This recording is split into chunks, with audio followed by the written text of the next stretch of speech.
What is up, guys? And it's Benno here. Today we have a more serious topic to discuss. This is a video about the coronavirus and whether it's being completely blown over by the media or if the panic is actually accurate. And in many senses it's not, in many senses it is. So we're going to be going over why it might be, why it might not be. And yeah, stay tuned. That's about it. So a little bit of backstory why I might want to do this video is because, as you can see, I'm a younger member of the community, and that means very much involved in media and stuff, which can be very confused and muddled up and a lot of stuff. So I'm really trying to pave a clear path, I suppose, to what I think is true. So we're going to be going over different things about ways that people are panicking, what's necessary, how to put the issue into perspective, and we'll see about that. Also, sorry if I sound a bit croaky because I am actually staying at my house at the moment in self-isolation because I have a raising 2 symptoms of the coronavirus. I don't think it's that, but gotta be safe. That's what the NHS here in England is saying, so yeah. Big bucks. I'm talking hand sanitizer is limited and rare now, and it's sold out in all your pharmacies. So you go on eBay right here. So a little bit of backstory why I might want to do this video is because, as you can see, I'm a younger member of the community, and that means very much involved in media and stuff, which can be very confused and muddled up and a lot of stuff. So I'm really trying to pave a clear path, I suppose, to what I think is true. So we're going to be going over different things about ways that people are panicking, what's necessary, how to put the issue into perspective. Also, sorry if I sound a bit croaky because I am actually staying at my house at the moment in self-isolation because I have a raising 2 symptoms of the coronavirus. I don't think it's that, but gotta be safe. That's what the NHS here in England is saying. So firstly, I want to approach what's going on in the supermarkets pretty much everywhere. So essentially what's going on is people are hearing about the concept of self-isolation, the concept that we might all be in self-isolation very soon. Schools are going to be shut off very soon. They already are in a lot of countries in Europe. So what people do, what they're doing right now is basically panicking, run. Shoppers muscle through the doors of Docklands Costco. Inside, there's barely room to move. The line to get into Costco. Outside this Costco in Epping, hundreds queue in single file. The entrance is all the way there.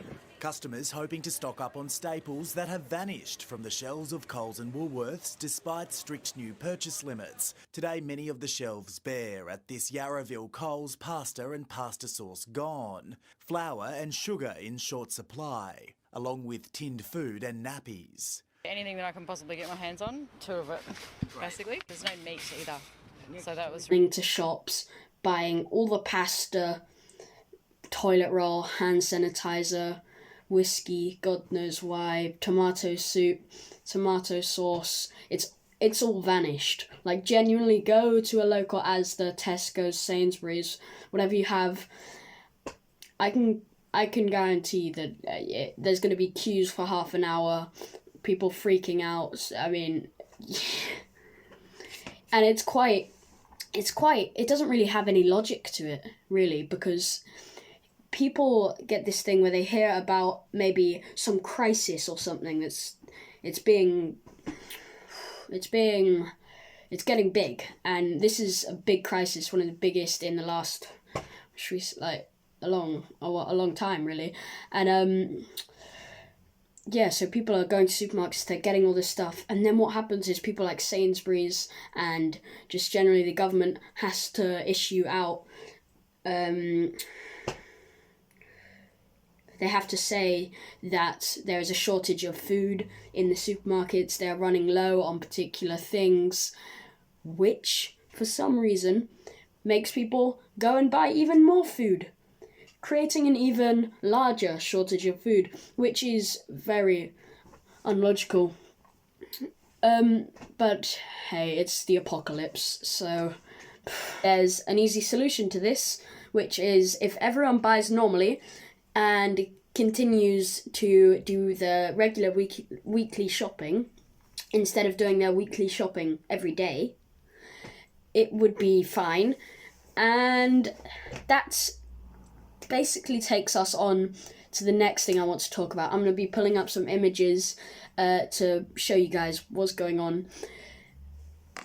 Now, essentially, what's going on with this shortage of food is that people are taking the food, or the hand sanitizer and toilet paper in most cases, that people have, and they're selling it for big bucks. I'm talking hand sanitizer is limited and rare now, and it's sold out in all your pharmacies. So you go on eBay right here.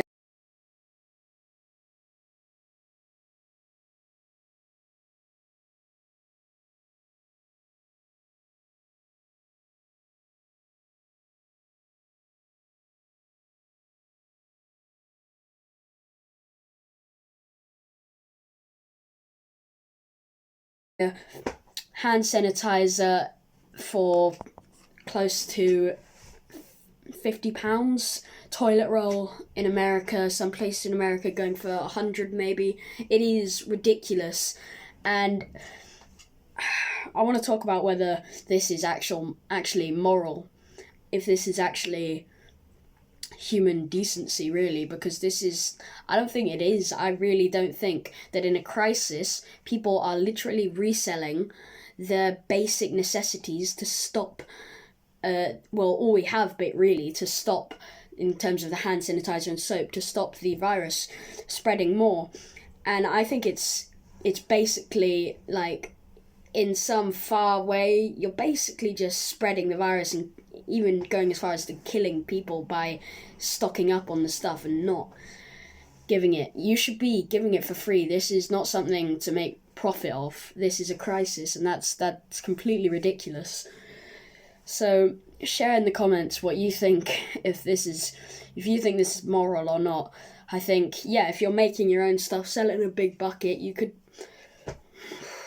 maybe make some money off it, but nowhere near what they're going for now, and certainly not the amounts. 300 millilitres of a squirt bottle of hand sanitizer should not be sold as something that is limited and only for some people. Yeah. Next up, all about the hand sanitizer and toilet paper. Actually, just the hand sanitizer for the video. A lot of studies have actually shown that it doesn't even prevent, a lot of the hand sanitizer does not even prevent the virus or stuff like that, because of the non-alcoholic variations of it, which apparently don't do the job at all, and that's what's selling out anyway completely everywhere. So I'll pull out a few pictures of that right now as well, and take a look for yourself.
Okay, so now you've seen some of the statistics.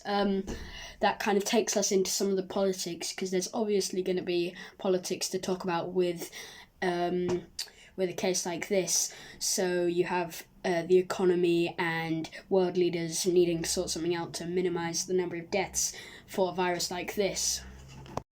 Now, the question is, how does this affect what's going on at the moment? And we're starting, in America, they're starting to come up to the election at some point for Donald Trump.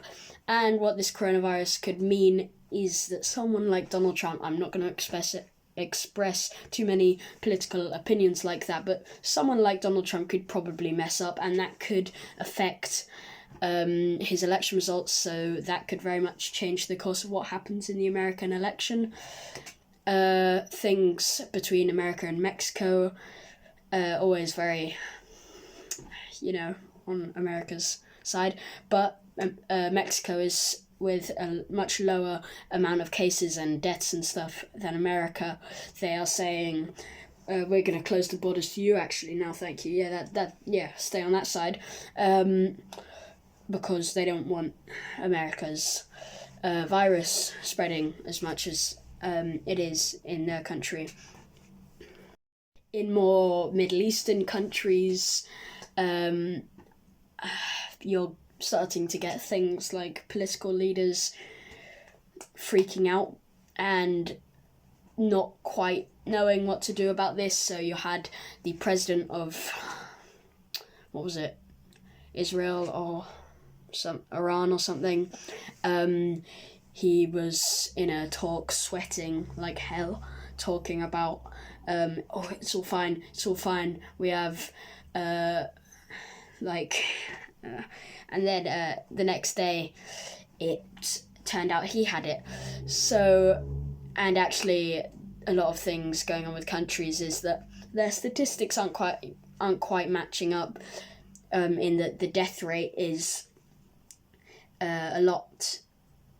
it's not higher, it's the comparison of their death rate to cases ratio would mean that the death rate in some countries would be up to 70-80% mortality rate, and that's not true about the coronavirus. It's closer to 10, under 10, and in worse countries, so very elderly people or pre-existing lung disease, would get affected. So it's very low, but it's contagious, obviously. And I think for the elderly above 80, there's a 25% death rate. So that is serious, but obviously they're lying about the cases in some places. So yeah.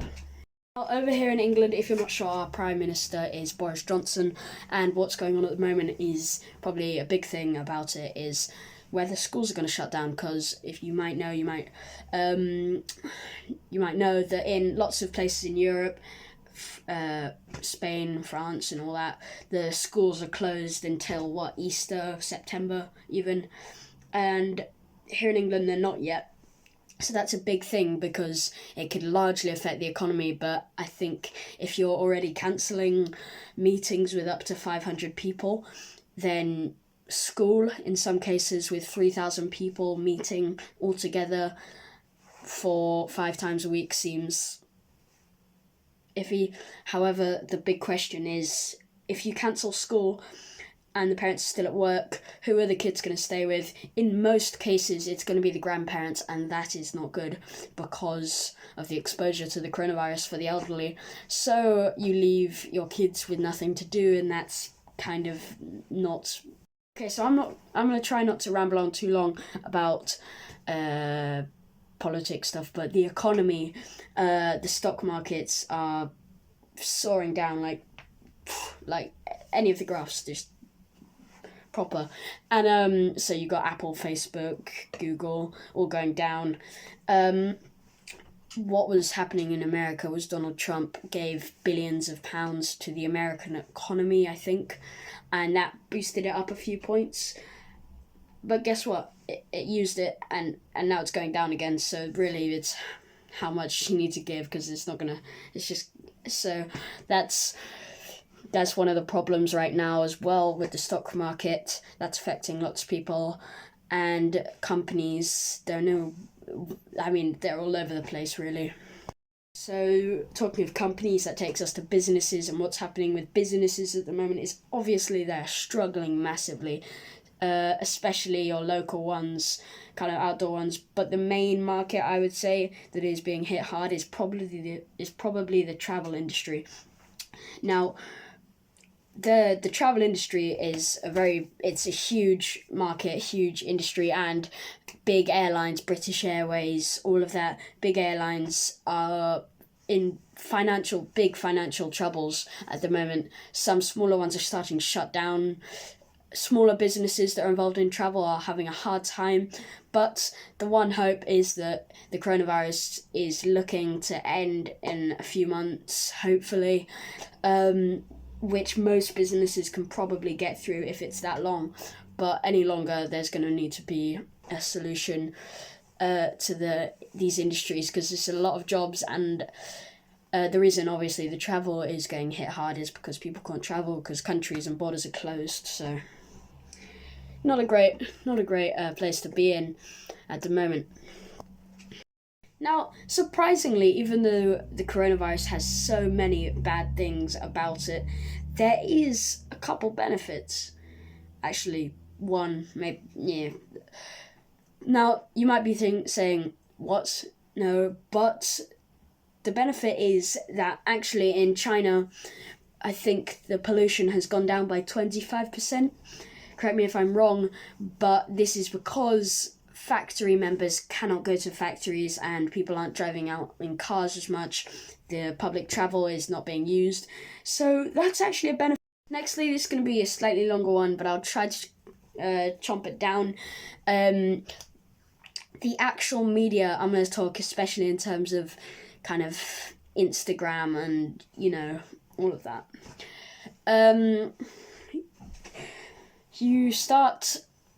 When something like this comes, you start to get young people getting information from their parents, and depending on people's political views, usually you get people reading the Daily Mail or the Sun, and you get people reading stuff like the Guardian, or more variation of middle at BBC and stuff, which usually is more clear.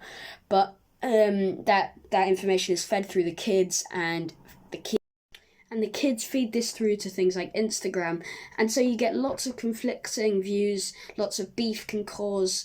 But the main thing is, especially in the early days of the virus, when it's coming, less so when it's coming in from the rest of the world, but when it gets into your own continent, into your own country, into your own city, it's freaky, and no one is blaming you for that. But people blame you if you start to panic too much. You spread stuff that isn't strictly true, coming from big headlines and stuff. But one thing about the media is that it spreads and stuff goes viral. So, yeah, it's a bit iffy. But later on, we're getting into a bit later on now, you start to hear much more views of stuff like, stop panicking about the coronavirus. It literally is nothing compared to the flu. There's literally no point in worrying whatsoever and stuff. Which is, some of it's true. The flu is definitely a larger killer than the coronavirus, and a lot more cases. We'll look into that a bit later. But that's not true necessarily, because the coronavirus, A, we don't have a cure. B, it's spreading really fast, and it's causing a lot of tension, and it's a big thing. So you should not say stuff like that and underestimate a problematic virus that's like, you don't see the flu charging down stocks like that. You don't see the flu closing down borders of countries. So it is a thing to be worried about. So don't take that point of view. But you need to find a middle ground at a time like this, which is probably one of the main advices I would say, is to not put yourself too far on either end there. So the video is already getting really long, so I might have to wrap it up. If you enjoyed this video, then please leave a like and comment in the comment down below if you want a part 2, because there is so much more to talk about this, more comparisons and everything, and more stuff is being revealed as time goes on. So see you next time. I hope you enjoyed. Benno out.